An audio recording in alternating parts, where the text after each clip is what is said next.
Good afternoon guys. Ito magtatanim na naman ako ng yung to yung Choco Impress guys. Ayan. Kaya ito tinawag niya Choco Impress kasi yung niya, yung bagong tubo niya, parang choco, 'di ba? Parang choco siya yung kulay. Tingnan mo. Tapos pag tumanda na siya, ganyan na siya. Kaya ang nakakaganda nito kasi maganda yung hugis ng dahon niya. Ayan o.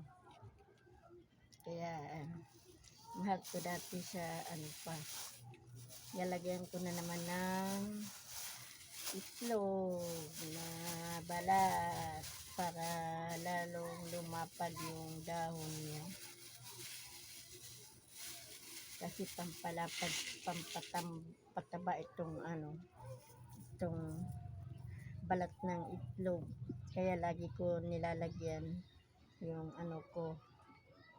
yung halaman ko ng balat ng itlog para lumapad yung dahon niya, magiging mataba siya. Ganyan lang ako magtanim guys. Tapos itong itong lupa ko, may halo na yung sa palay, pero wala nang laman. Yung lang ng palay, yung balat ng palay. Wala na siyang laman. Pampataba din to sa halaman, yung balat ng palay. Kaya nakita mo yung mga halaman ko, di ba? Matataba. Kasi laging yung binibilhan ka na yung lupa, na siya, may halo ng yung vitamins nila. Ayan lang, ganyan lang. Dadami ulit ito pag pagtatanim. Pag dumami na siya, dadami yung dahon niya. Pag buhay na siya talaga.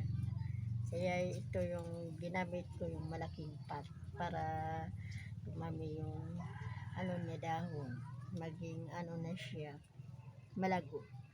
Thanks for watching. Bye-bye. God bless sa ating lahat.